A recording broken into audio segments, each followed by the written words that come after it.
Join me here at Jacked for Jesus. Hey everybody, to Jacked for Jesus. My name is Andrew Kufal, and today I wanted to kind of make my first long form video today and talking about why God is real. I know this is a really big question, this is a really big topic to explore, and this is going to be an extensive look into a lot of different arguments and reasoning behind why I think God is real, and why I think the arguments and the science shows that as well. So, welcome everybody. I hope to make more videos here soon, but I thought this would be a good one to kick it off. So, I have a document here. I'm just going to read from. I'm not going to read it word to word, but I'm going to kind of use it to talk about all of these different reasons why I think God is real. And I hope for Christians listening that it'll be helpful for evangelizing, for talking to other people. And if you're an unbeliever listening to this, that I hope you'd be open to approaching this not from a biased perspective, saying, "Oh, this Christian is trying to convince me God is real with a bunch of bogus." I legitimately believe these things, and I legitimately believe God is real for these reasons. And so I guess I ask you to come at this with a open mind, and not with am I going to come to the faith or not. I just want you to look at it from a truth standpoint, from a logic standpoint, from an argument standpoint. With that, I kind of want to kick things off, and the first reason I think God is real is because of this law of cause and effect. Generally, the law of cause and effect is a law that we utilize a lot in science. It's kind of this foundation for how we do science. Like a lot of our science, whether it's biology or cosmology or astrology or psychology, we make observations, and as best we can, we try to narrow things down just to the observation and to the cause. I mean, a lot of times you have to try to figure out which one is which. Is the observation the cause, or is the cause the observation? And it's so kind of like trying to figure things out in the right order. But with this idea of cause and effect, I think it applies a lot to the universe at large. We do this with nature, we talk about this with things we can observe here on Earth, but in a sense, all of the universe is nature. It's just kind of nature beyond just Earth, right? But when we apply this law of cause and effect to the universe, we have to make a couple of statements first. The first one being, we have to figure out what the universe is. And here I'm going to say that the universe is the effect. Like, we can observe the universe, and just like everything else we observe, we know it has an effect for some reason. Whatever the reason may be, we know it has... Oh, I'm sorry. We know that every effect we observe has a cause. Whether we know that cause or not is a different question. But we start from that standpoint of saying, we're observing the universe, so what must be the cause of it? And part of the reason I'm applying this law of cause and effect to the universe is because of the science we have.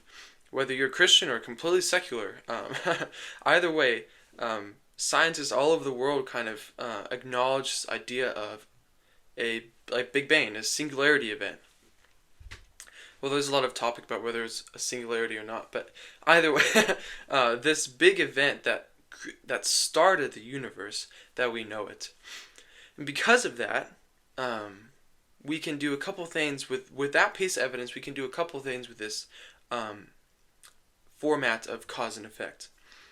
But before I do that, I want to make a couple of defining statements. I want to help define the constraints of what we're talking about, so my logic kind of follows through a little bit more. One of those is that Einstein, he has a theory of relativity, or a theory of general relativity. And basically what this is saying is that, or one of the things it says, that the universe is described as being time, space, matter, and physical energy. So Einstein looked at the universe and said, these are the things I observe in the universe, so it must be of the universe, kind of thing. So looking at that and having that definition of the universe, and that theory is also widespread among scientists too. I don't want to just pull these theories out if they're not like accepted and everything. These are pretty accepted theories, so I'm not just pulling stuff out of nowhere. But looking at that, so with this definition of the universe being time, space, matter, and physical energy, if the universe had a cause, which I would say it is, I think and some of my other arguments will go into that a little bit more. I think the universe is so fine tuned and so precise, and there's so many like nitpicky things that have to do with it that I do think it has a cause. And if we're seeing the affect of it, it must have a cause, and that cause must be something or nothing. Those are the two options. Um, and part of the reason I think it has a cause, it's the something category, something happened, something made this happen, is because whatever the cause would have to be would be timeless, spaceless, matterless, and lacking physical energy. And if that's the case, I don't understand how nothing can make matter in the first place. Like, we have matter. They think it was at a point of like infinite density is how they explain it. Then basically went poof. And for that to be the case, and for it to play out how it did, I really think there was a cause that was intelligent behind it. And I think when you look at probabilities too, which I'll get into a little bit, it definitely adds on to this as well. So, but when we look at that I want to go back to the cause though. So if something did cause it, and if it's an effect, then I would say it does have a cause. Everything else in nature has a cause. If we have let's say this is fun. Let's say we have a squirrel. We know that squirrel is the effect of reproduction of two other squirrels. So we know that squirrel came from a squirrel. Or if we have a seed, we know that seed has a cause for existing. That's because a tree wanted to keep its. I want to use the word reproduce. I don't know if that's the right word for plants, but it wanted to keep passing on its life, its genetic material, right? So I don't see why the universe at hand would be any different. And with this cause being timeless, spaceless, matterless, and lacking physical energy, that's something that starts to sound a whole lot like God. But I guess I'm skipping ahead a little bit. I want to talk about a few reasons why I think that the cause isn't just nothing. One of those reasons, or I guess some reasons, yeah, I'm just gonna keep going. I'm kind of going back and forth between my script here, but to continue the topic, reasons why I think that the universe did have a cause, and that the definition of the universe in Einstein's word is correct, is because the universe is constantly expanding. So we see this universe, we can observe this universe, right? But we also understand that this universe isn't just stagnant. It's not just what it is. It's not like we're in a box, right? The universe is kind of defined as ever expanding and always growing, and kind of this pit of empty space. And it's curious. It doesn't make a whole lot of sense. But we see that it is expanding and seemingly accelerating. It's not really accelerating. It has to do with volume. But if we look at our like faraway planets or stars or galaxies right now, if we look at the rate that they're going away from us, from our technology, it seems to be accelerating. But that might us be having a few numbers wrong. But either way, even if it's decelerating, the fact that it's accelerating or decelerating both testify to some sort of creation event. Like if we had this big bang and it went boom, right? It makes sense that it would boom really fast and then slow down a little bit, right? To go with that too, that's actually a good intro, a good transition, is the data we have on infrared detection. So we can detect these infrared readings on like the outskirts of the universe, or at least what we can observe as the outskirts of the universe. And it seems to be heat signatures. It's showing that there was an explosion. That's me generalizing because I'm I'm not a super smart guy, but kind of summarizing the data. That's kind of what it's saying. And there's more on that if you're curious. So with all these things in account, because we have this effect, which is the universe's creation, there must be a cause to the effect.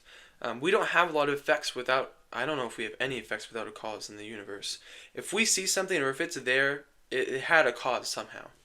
And I don't think the universe is any different.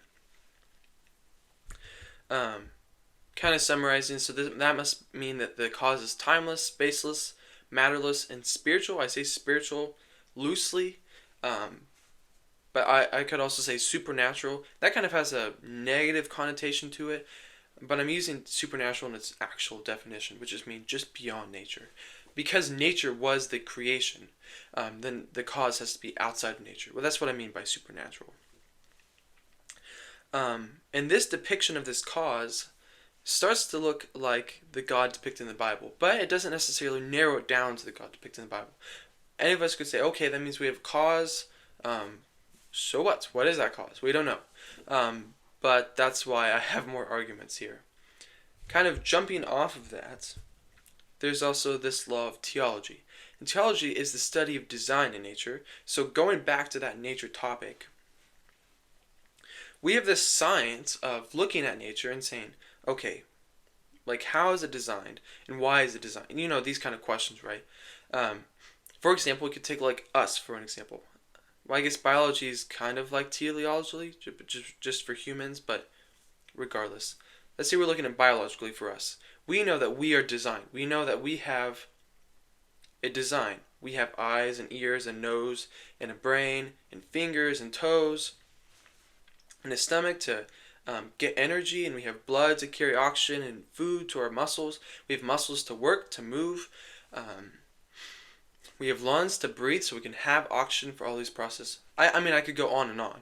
So clearly we have a design. We have a very specific, complex design. And everything in nature has a design. But because we can see design, then it's logical there has to be a designer. We don't have designs in nature. Well, I guess we have some designs in nature that doesn't necessarily have a designer. They can be affects of like I don't know, weather patterns or something. But when we look at anything living, we had a designer. Even if you say that the designer is just the parents designed in a sense their child. They didn't get like pick and choose like Avatar creation.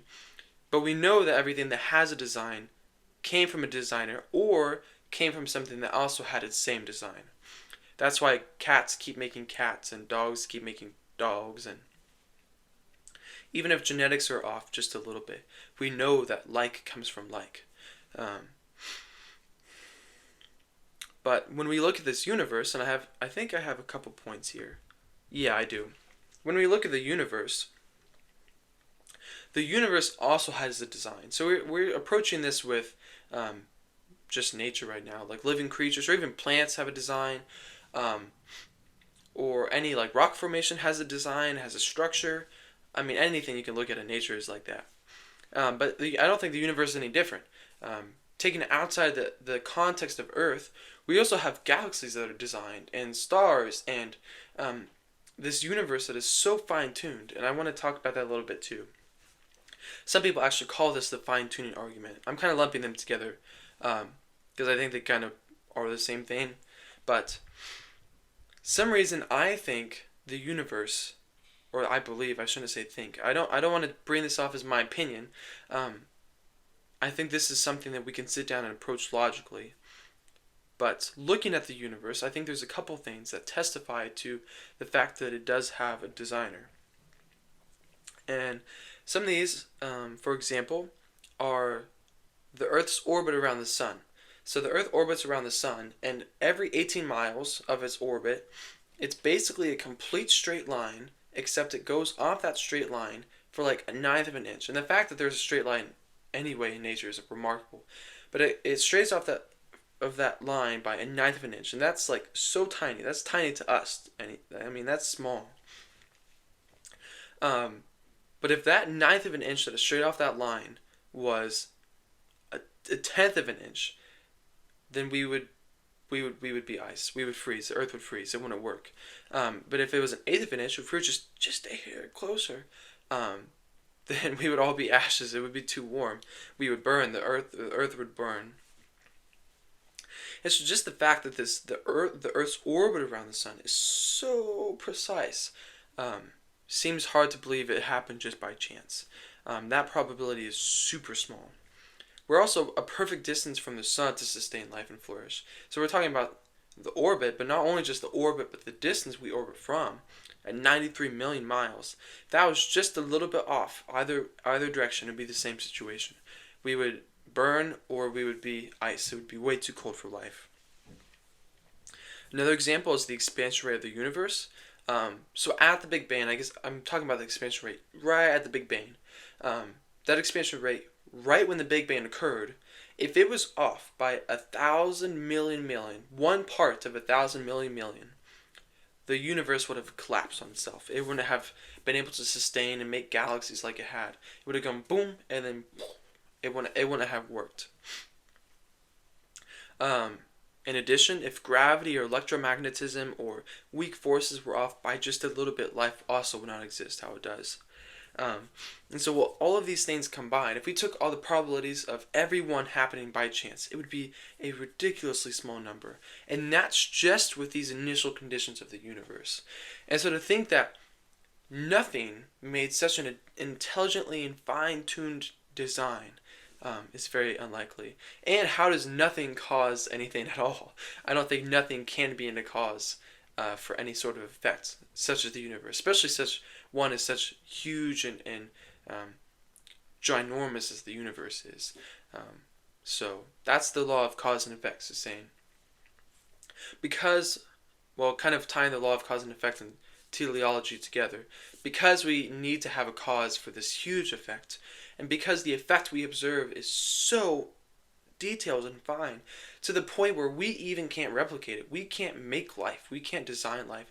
We can have a bunch of atoms and all of these compounds and try to like smoosh them together to make life. But no matter what we do, we can't replicate the life we observe on Earth. It just keeps reproducing. It keeps making itself. And with these things, especially if you deep dive into the biochemistry routes, there's a lot of testimonies about biochemists are really high up getting their PhDs. They started questioning these things. They started questioning, how does an explosion like that form human life if we can't manipulate matter to do that too? And that's a very big question. And I think it goes back to this cause, this creator that is timeless, spaceless, immaterial, and supernatural. And I would add, because of the teleological argument, I would also say intelligent. This creator must be intelligent to make things such as humans. I mean, we're so immensely complex, it took us thousands and thousands of years to understand ourselves. And even that, we're just understanding our design. We're still looking into why things are how they are. And we still don't understand everything, which is crazy. I mean, humans are pretty intelligent, but that just goes to show that whoever designed us was even more immensely intelligent and creative. All we have to do is look at the creation on the earth. Cats, dogs, squirrels, ducks, fish. I mean, there's so many different kinds of creation, and it's very beautiful. It's very creative. Even our nature, our weather patterns, our oceans, it's all beautiful and definitely is creative like an artist made it. There's also, I didn't have this in my notes, but I also listened to a podcast the other day talking about how our modern viewpoint of genetics has kind of taken a Darwinist approach of evolution, holding on to this idea that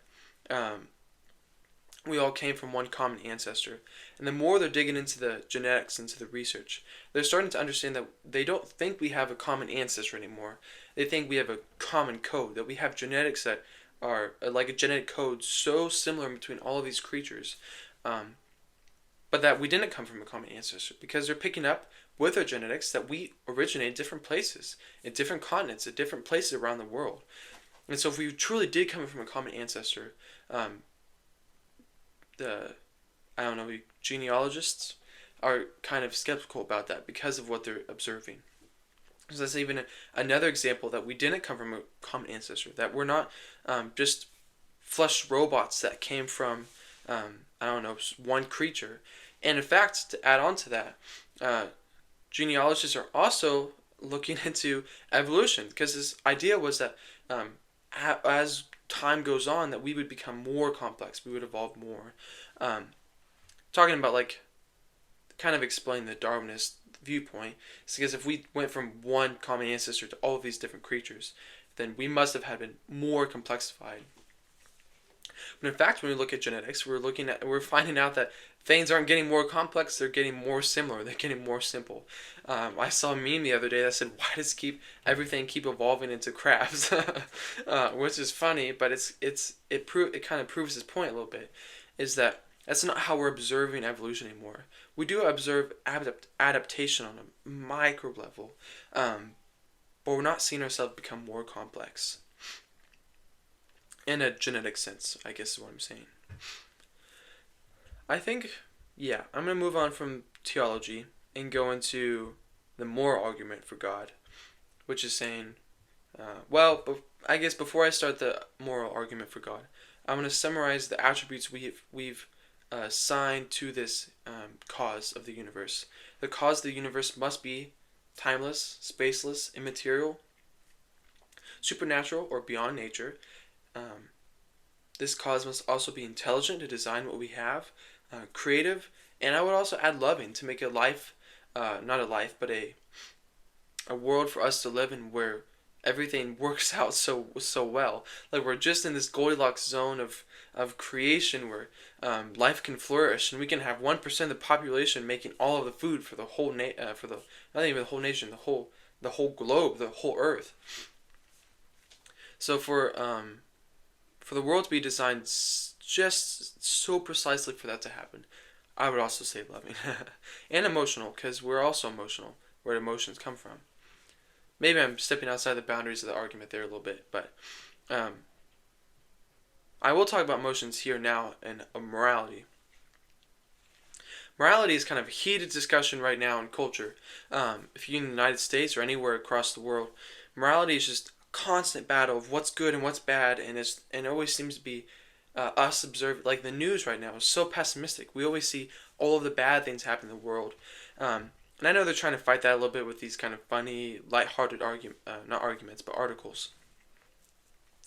But still, we have this kind of ingrained sense of good and evil in all humans. Even if we can't agree on what good and evil is, we all have this ingrained sense. However, I think there are some things that we do agree is evil, that we do agree are bad. And so to talk about some of them, that would be like killing babies, killing children, killing people for fun, sex trafficking, human trafficking, rape, sexual abuse, sexual violence, murder, the homicide, the Jews, or any homicide, killing people then eating them, or raping people then killing them. I mean, there's so many horrible things. I don't even like talking about these things. But if we as a globe, as all of the nations together, if we can all agree that these things are just horrible, like so bad, and it is very clear in our justice system that we think these things are horrible. If these things have been horrible for all of our existence as humans, I'm not saying everyone thinks these things are horrible, but I think 99% of the population does, and that's been consistent throughout history. Is that these things were frowned upon by a lot of people, and so if we all think these things are so horrible, then we say we have to start to wonder. And if it hasn't changed, like you would think it would fluctuate a little bit more. But since these things are so evil, it doesn't seem to matter who we're talking to, who we're talking about. Everyone just agrees things are bad. And when we look at that, we have to start questioning and defining morality. So with morality, if we're looking at this and we're saying these things are just bad, they're objectively bad, doesn't matter who you talk to, these things are bad. And then we have to start wondering where our standard comes from.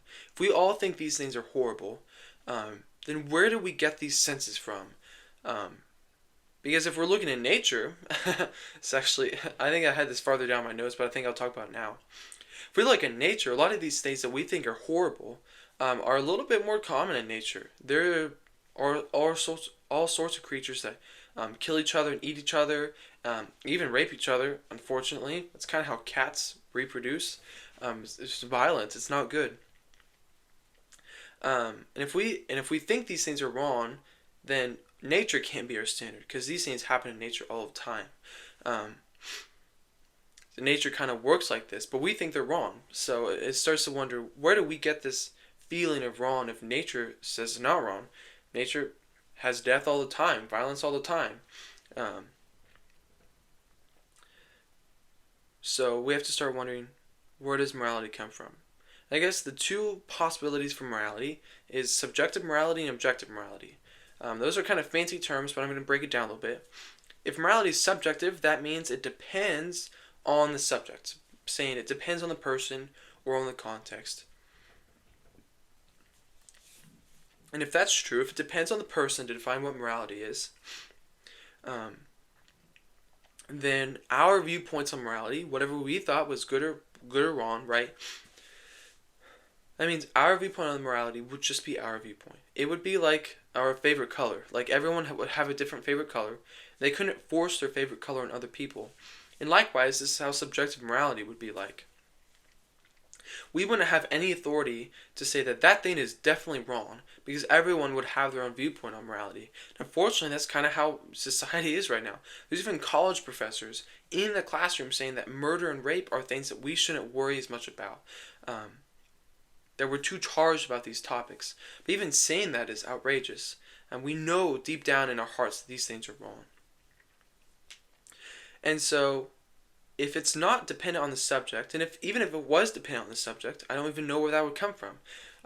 Carl Jung thought it come from genetics, but that doesn't seem to be the case, or genetics doesn't seem to decipher morality somehow. And if it's from our minds, how do our minds, if they're just flesh, if our minds are just flesh, if our brain is just flesh, how does our flesh come up with this moral law for everybody? That has to go back to genetics, but we don't observe that. So even if it was subjective, I don't really know where that would come from, unless you believed in some sort of spiritual conscious, which lends itself into a whole different conversation. I'll have here in a little bit. So on the flip side, if we want to be able to say that things are definitely wrong, because if we couldn't say things were definitely wrong, then nobody could say with complete authority and confidence that Hitler was wrong, or killing children for fun is wrong. You know what I'm saying? It would be everybody's opinion. That would make Hitler basically as moral as Mother Teresa, if morality was subjective. Because who's to judge them if we all have subjective morality? However, I don't think this is the case. So if we don't have subjective morality, then the other option was objective morality. And objective morality means it's not up to us to dictate what morality is. It's not about the subject. It's about the object. It's about what's happening. If we can look at something and see what's happening and just say it's wrong, and that's not our opinion, we just know it's wrong, that means there must be something outside of ourselves, which is why we say objective, outside of ourselves, an object, not subjective, the subject, right? There must be something outside of ourselves to say that these things are wrong. And kind of what I was talking about before, nature, we can't find that in nature because we can look at the universe and in nature, but murder happens all the time in nature. Animals kill each other. Sometimes not even for food. They're just violent sometimes. Or they kill their own kind and eat them. That happens too. So either way, in nature, we don't really get this definite standard to say that these specific things are wrong. Or even like monogamy, staying faithful as two people together, right? Like, that's not in nature either. Animals will reproduce with all sorts of other animals. That's not really a thing. But monogamy is such a valued thing in today's culture. That's why cheating is viewed upon as so horrible, is because we have this faith and trust element. But not a lot of nature does it like that. They just kind of sleep with whatever. So if you can't find it in nature, you have to start to wonder, where else can we find this objective moral? How can we discover these objective moralities? And if we can't find it in nature, if we can't find it in the universe, then it must be something supernatural again. Just like we were talking about with this cause. If we can't find this standard in nature, then it has to be beyond nature. If we're talking about something beyond nature, it starts to sound a lot like this timeless, baseless, immaterial, supernatural cause that we had for this universe. It must be somewhere of the same dimension with that. And that starts to sound a lot like God. And it goes back to God again. If it's something beyond nature, how are we to know what is right and wrong? How do we know it in ourselves if it is beyond nature? Why does it seem to apply to us? It seems kind of strange. And I think it's because we're made in the image of God. Man is made in the image of God. If God is intelligent, He has this morality, He is the standard of goodness and perfection, And I think it makes sense that we, made in the image of God with spirits, which are supernatural, beyond just nature. I think it also makes sense that we have this grasp of what is good, good, and evil, evil. We kind of disagree on the gray ground, but we know that murder is definitely bad, or rape is definitely bad, and we know that being charitable is definitely good. Being kind to other people are definitely good. Again, we kind of differ on this middle gray ground, but I think that's a lot where there's a lot of distortions, and there's not a lot of log- logic when it applies to those kind of things, which I wish there was, but fortunately, there's not really. There isn't a whole lot. So when we talk about this objective morality being beyond ourselves, I do think it starts to point to God. Um, and I kind of want to tie this idea in with the other arguments we were talking about. If God is the creator of this universe, timeless, spaceless, immaterial, supernatural, intelligent, creative, loving, if he is all of these things, if he is the creator, then I think it makes sense, just like he made these initial conditions of the universe, just like he designed the universe so carefully, I think it would also make sense that he um, designed morals, because he kind of has these morals. He kind of has these attributes, right? Intelligent. We value intelligence or creativity. We value that too. Um, he's loving because he made a universe that cares for us. We like love too. We like to love other people. And so I think he is the standard for all of the goodness. If he created everything, he kind of gets to say what is good and wrong. Um, and I think that's where this objective morality comes from. But without this source of objective morality, without this standard, and if we can't understand the standard, then what good is there to be a standard? We must have some way to understand the standard. And that has to come from someone intelligent. That has to come from a creator or a cause. Otherwise, everything would be subjective opinion. Um, and suddenly, we couldn't say for sure with authority that murder, rape, homicide, sexual abuse, and violence is wrong. It just depends on who you talk to. But that's not what we really observe in this world and in the history of this world. That's not really what we want either. So, I definitely think, even if you don't believe in a God, I would challenge you to question where this objective morality would come from. Because clearly, morality doesn't appear to be subjective. And if it did, and even then, I don't know where that would come from for all of these things to line up. That starts to sound like something objective. And then you have to question again, where did it come from? And if we can't see it in nature, then it has to be beyond nature. Moving on, I want to talk about a little bit of the credibility of the Bible. I kind of want to talk about this after the moral argument because I can kind of hear some thoughts in my head of like maybe counter arguments for these things. And one of them is being, well, why do you just jump from this cause of this creator to biblical God, to the Christian God? And I have a reason for that. I don't want to just pull this out saying, you should think this because I think this. I think the Bible in itself is a testament of some sort of intervention. And I'll talk about that here in a second. So when we talk about the Bible, I want to make a couple clarifications first. A lot of people think the Bible is just one book, like it was written at one time. But that's not the case. It's actually a collection of 66 books written by more than 40 authors over 1,500 years, which is astounding. That just blows my mind, even as a Christian. And was written in 3 languages on 3 continents with the same narrative and description of God. This is one reason I think the Bible is credible. For us to be able to have all these documents in different languages over 1,500 years that has a consistent narrative and description of the God depicted in the Bible, over 66 books, is outstanding. And I would challenge anybody thinking, well, that's not super impressive. I would challenge you to find 66 books written by more than 40 people over the span of 1,500 years that was written in 3 languages on 3 continents that has the same narrative. And that is accurate. I will talk about that as well. That is historically accurate. That's almost impossible. If not impossible. I would say it's impossible. And And so it begins to wonder, why does this just happen with the Bible? And the Bible's been around all this time. It hasn't gone away. Um, and to look into this a little bit more, to just show that the Bible is historically accurate. There's a lot of it that we know for sure is accurate. Like a lot of the New Testament writings, even if people don't believe what it says, they do know that it was accurate writing. That there's a bunch of manuscripts. But I'll talk about that in a second. I don't want to jump ahead here. First point I want to make is that we actually have archaeology that shows real evidence for some of the biblical understanding. One amazing discovery that we've made or we've been working on recently is the city of Jericho. Jericho is a city in the Bible that's described, and the Israelites kind of blow the walls, but instead of the walls falling in like they rammed it, the walls fell outward, except for one spot at the wall.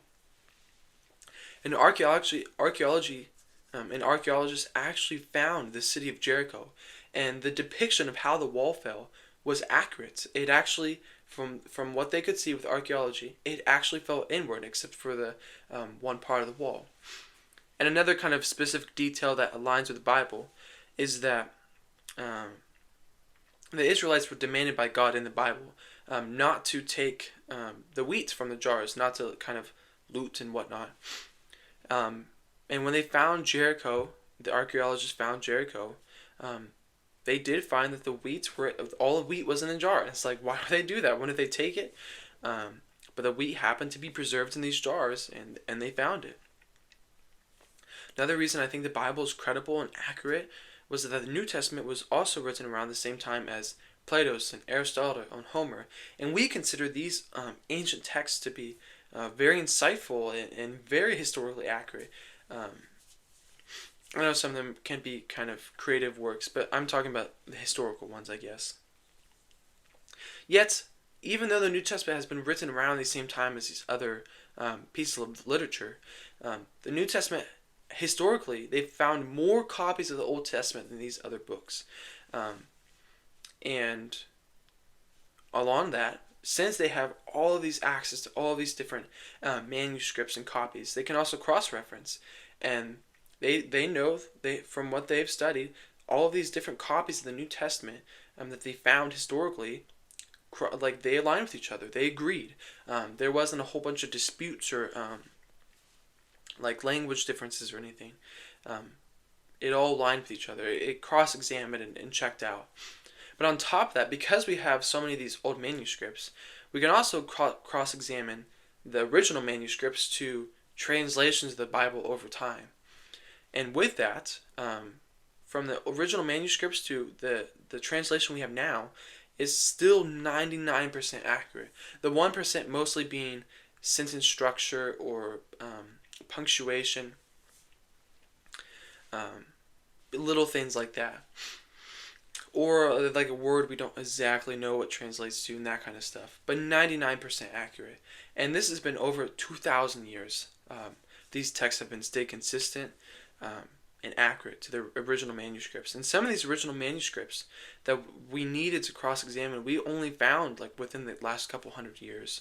That also testifies to how amazing that is.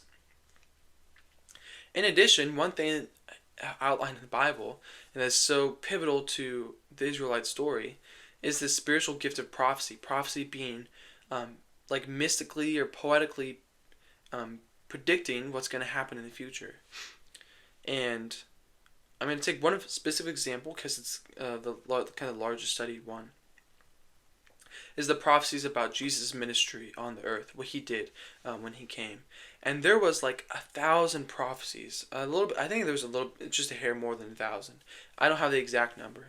But 1,000 prophecies, which were accurate from what we understand and what the Bible depicts and what we, not even through just the Bible, but through other testimonies of Jesus, about like I think there's like 40 other works that talk about Jesus historically, and so it's pretty widespread that he existed, and the prophecies checked out, and the probability of that happening, if we were to assign a chance on each one of the prophecies and then multiply them together, is almost impossible.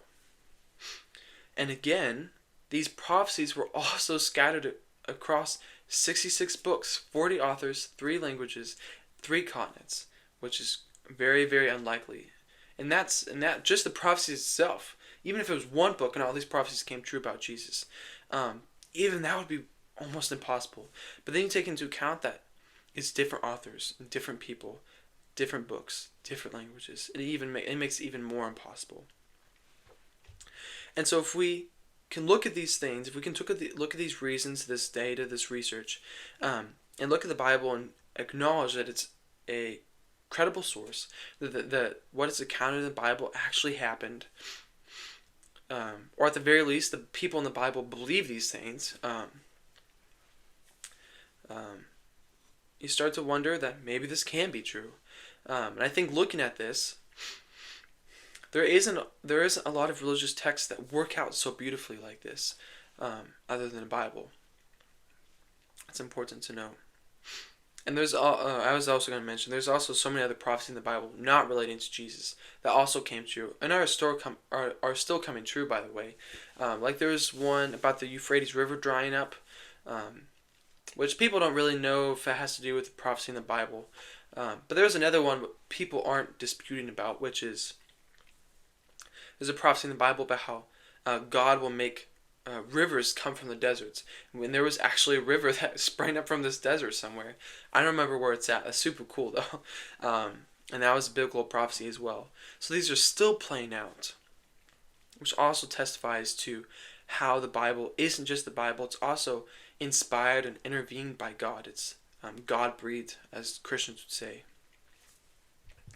And when you tie this in with all these other arguments of morality, creation, the law of cause and effect, and teleology, design and nature, you pile all these things together, and it points towards the biblical God, the God we see in the Bible, the one true God. And that's pretty amazing. That's pretty awesome. Let's see what else I have here. Oh yes, Jesus. In this section, I'm not going to be talking about like all the things Jesus did. That's not what I want to talk about. I just want to talk about the man of Jesus for a second. I don't know how I want to start this. So Jesus, Christians don't believe Jesus is a prophet. We believe he's God, right? But if you don't believe that, then just hang in with me. Just historically, we know through all sorts of religions that there's these alleged prophets, these prophets that came to earth saying, "I come from this person or this person."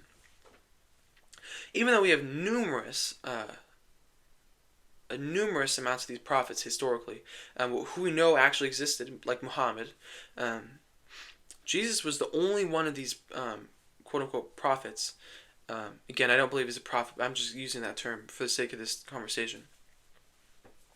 Jesus was the only man out of these prophets who actually did miracles. And these miracles aren't just miracles that he just came up with. These are very detailed miracles, very specific miracles that he did in all sorts of places over and over again. And there's around 40 accounts of Jesus being alive in the flesh and performing these miracles. It's not just the Bible that is saying these things. There's scripts, I would say scriptures, that's not the right word. There's texts in literature and pieces of history that also counted Jesus being alive, talking about these things.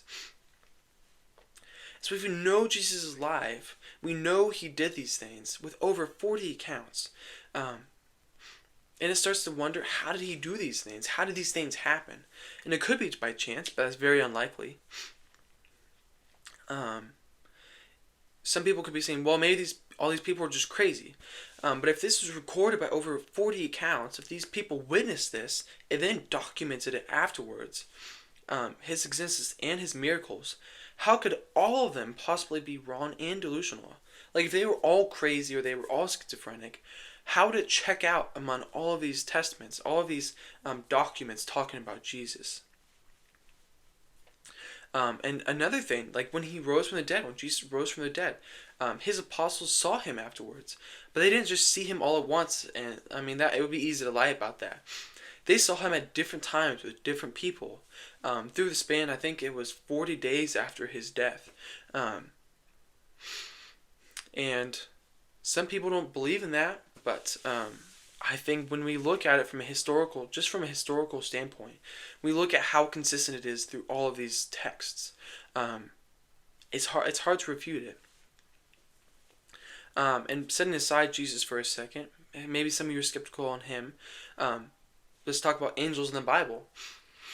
In the Bible, visitation from angels is a pretty common. Well, I don't want to say it's a common experience. It's not a common experience, but it's commonly depicted in the Bible with a lot of God's people. And with these angels visiting God, a lot of their accounts were very, very similar. They didn't all say the same thing, but the manner by which they approached these people were all very, very similar. Um, and if these people were crazy, if they didn't really see angels, if they were just schizophrenic or seeing illusions or something, I don't know why their accounts would be so similar. If they were lying about these angels, then I don't know why they would lie about it. When sometimes these angels brought difficult messages. These angels brought messages to the Israelite people that they didn't want to hear. And some of those messages also came with an outcome that happened later. So I don't know how they would have lied about that. It's like trying to lie about something in the future, but you don't know what's going to happen in the future. Um, yeah, it's amazing. Um, Another topic that is wildly interesting, even if you are kind of hard-hearted about these other arguments, I think this topic is super cool. That's near-death experiences. Now, near-death experience has been something we've observed medically for a long time now. But a lot of times we struggle to know if it's really an experience, like if it's an out-of-body experience, or if they're just hallucinating. But to be more specific, I'm talking about credible near-death experiences. And for people that aren't aware of what that is, these are near-death experiences where people have had this experience and lived from it. They survived, and after the fact, they had specific details or they had some specific accounts that could be proved. There's a cool one about how, I don't remember who the person was, but how this person died on the operating table and he had this out-of-body experience. He floated above the hospital, and over the hospital he saw a car crash with like a black car, like he knew the type of car, I don't remember what it was, like a specific black car and a specific red car. And after the fact he said like, hey, what about the accident? The doctor didn't know about it, so he checked, and the accident actually happened. And so that's kind of what I talk about when I mean provable near-death experiences. Which biologically should be impossible. I mean, they're dying, they don't have a lot of brain function. So the topic of near-death experiences has kind of shook the medical world a little bit, questioning if it's just our brains or if we have something beyond our brains, something supernatural to us as well. A lot of people would say a spirit or a soul. And I looked up one specific example of this, which I just thought was cool as well. So this quote is from psychiatrist Brian, I don't know how to say his name, Weiss? I don't know how to say his name, Wes, something like that. And I'm just going to read his quote. This is his words, not mine. She suffered a cardiac arrest during her stay in the hospital where I was the chairman of the psychiatry department. She was unconscious as the resuscitation team tried to revive her. According to her later report, she floated out of her body and stood near the window, watching the resuscitation. She observed, without any pain whatsoever, as they thumped on her chest and pumped air into her lungs. During the resuscitation, a pen fell out of her doctor's pocket and rolled near the same window where her out-of-body spirit was standing and watching. The doctor eventually walked over, picked up the pen, and put it back in his pocket. He then rejoined the frantic effort to save her. They succeeded. A few days later, she told her doctor that she had observed the resuscitation team at work during her cardiac arrest. No, he soothingly reassured her. You are probably hallucinating because of the anoxia, or lack of oxygen to the brain. This can happen when the heart stops beating. But then she says, but I saw your pen roll over to the window, she replied. Then she described the pen and other details of the resuscitation. The doctor was shocked.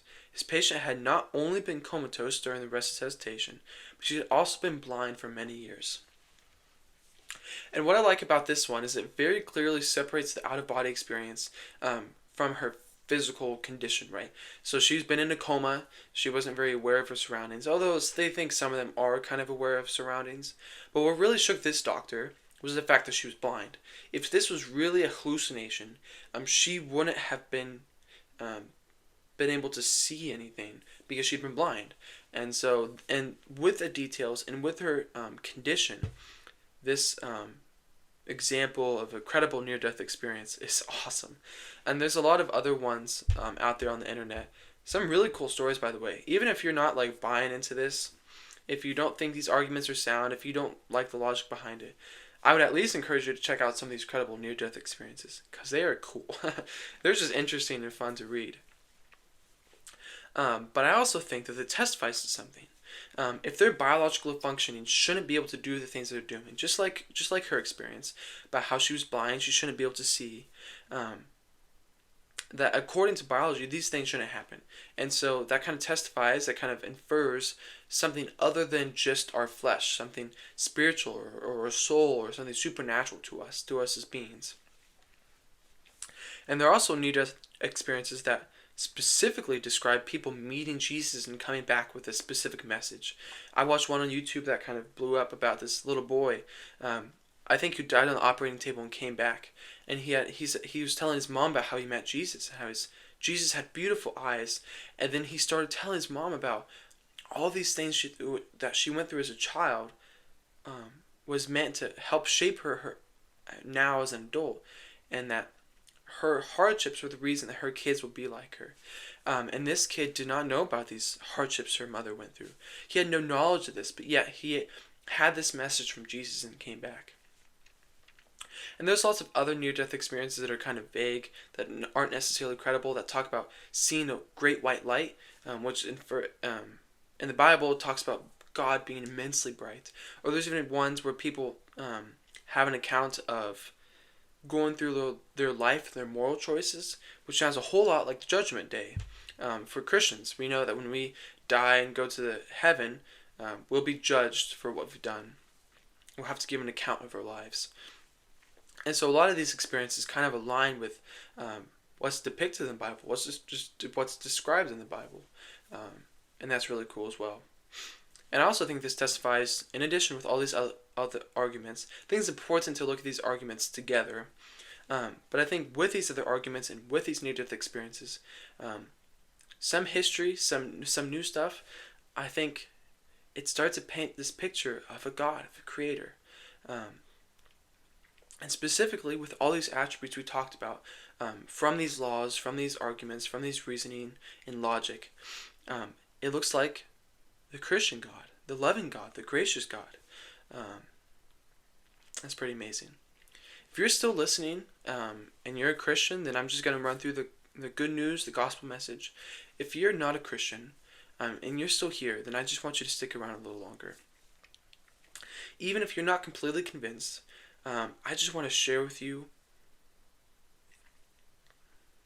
I want to share with you what the good news in Christianity is and tell you a little bit more about it. Because a lot of people don't really know. Even some Christians don't know what the gospel message is. So I kind of just want to read it, and I'll let you listen to it and chew on it, and I'll start wrapping this up. God made the heavens, earth, and all creation. He designed us to live with him, but Adam and Eve sinned, the first two people. Ever since we have lived as fallen creatures. Since we are fallen, God wanted a way to save us from being sent to hell. Therefore, he gave his chosen people, the Israelites, the law of Moses to show them their sin and their need for a savior. Later, like a couple centuries later, I think it's 4 centuries after the last prophet, he then sent Jesus Christ, his son, who is completely man and completely God, born of Virgin Mary. She became pregnant without doing the deed. Summarizing. He lived a perfect human life, fulfilling many Old Testament covenants, and died on the cross, forgiving the sins of the world. He then rose from the dead 3 days later. Due to his work on this cross, all those who believe in him are saved by grace through faith, and will live forever with God in heaven and eternity. Jesus Christ is the way, the truth, and the life, and there is no other way to the Father or heaven but through him. This is because only grace, a detail of Christianity not seen in other religions, is the only way to be worthy to live with an all-powerful, all-knowing, all-present, perfect deity, the only true God. It has to go back to the moral argument. If he's the standard, if he's perfect and unchanging, then we're not worthy to be in his presence.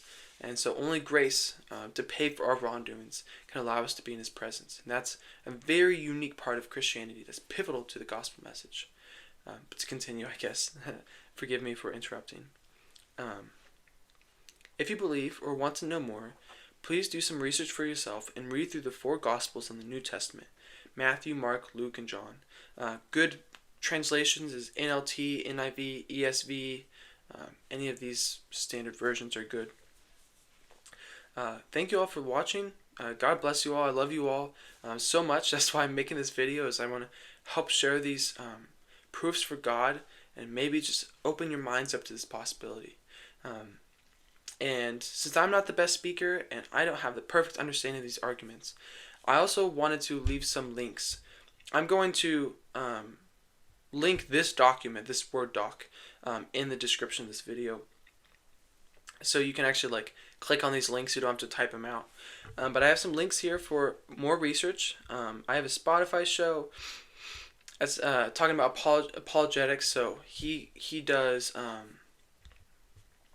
he uses science and logic to help show God and to help prove God and to maneuver some of these really difficult conversations. So especially if you're an unbeliever, that's a really good thing to get into, is because if you don't really trust the authority of the Bible right now, then it's not going to do any help to make arguments using the Bible. So he does it with other things: science, history, archaeology, philosophy, those kind of things. I have some links here from gotquestions.org, gotquestions.org, talking about, if you're interested or you want to know a little bit more, what it means to be a Christian. And if you're skeptical, there's a lot of skeptic questions in there too. So you can just type in your question and see if it pops up. There's a lot about it and a lot of proofs and whatnot. So if you're a skeptic, or if you believed by watching this video, either way, I would check out gotquestions.org. I also linked a YouTube video to a guy's channel named Mike Weiner, I think is how you say him. Winger? I don't know how to say his last name. I think he's also known on Spotify and stuff as Bible Thinker, I think. But he's very intelligent. He knows all the nitpicky theology behind Christianity. He knows all of the proofs for why God is real and all these other things. And so if you want to kind of get into the weeds with that, if this summary video wasn't enough for you, if you still are satisfied to know the truth, to know a little bit more, he's an awesome resource to check out, along with Got Questions. If you're more of a book person, I also have some books here that are really good. Is God Real by Lee Strobel is a new book. I think it's just released just a couple months ago. It's specifically designed to show why God is real with all of these arguments. So it's going to be similar to what I did today. It's not going to be quoting the Bible. It might cross-reference the Bible to show authenticity, but it has arguments that are science-based, logic-based, these kind of things that if you're skeptical would definitely be good to check out. And even if you're a Christian just listening to know, he's really good arguments in there. I'm actually going to read it soon, but I don't have a copy yet. Tactics by Greg Koukl. This is more for Christians who are interested in better understanding how to talk to people about the faith. In a video format, we can just kind of talk how we want to, but if you're an interacting person, we have to be gentle and loving and gracious. And he has a really good book about how to go about that, how to be kind with talking about other people with these kind of things. This is kind of a skeptic book. I Don't Have Enough Faith to Be an Atheist by Frank Turek. He's the one that does this podcast, but he also has a book about it, focusing on the logic, philosophy, reasoning, science behind why it takes more faith to be an atheist, or it's more probable that God is real than God isn't real. That's what he talks about in this book. Another one is Case for Christ by Greg Koukl. Oh, I think that might be wrong. I meant to write Lee Strobel. Forgive me. Oh my goodness. I did the wrong thing there. That's by Lee Strobel. Not Greg Koukl. Forgive me. Case for Christ by Lee Strobel. That would probably be... I would probably go to Is God Real first, but if that's not available or if it's too expensive, I would check out Case for Christ. And he has a lot of also other ones for Case for. He's like Case for Heaven, Case for all these other things, but very very good. Um, Also, if you're interested, I have a podcast on Spotify and a lot of other places where you get podcasts called Jacked for Jesus. This is what the channel is called. Same logo and everything, but I kind of go more in the nitty gritty more consistently. It takes more work to make a video. But I have a lot of topics, a lot of cool topics actually on that podcast if you're interested. So thank you guys so much for listening. I hope this has been a good summary, a good general viewpoint on why God is real and how these arguments, how the universe, how creation, how nature testifies to his creation. I hope it's been insightful for you guys, at least challenging to your faith, whatever it may be. So thank you guys, and I'll see you later in another video in Jacked for Jesus.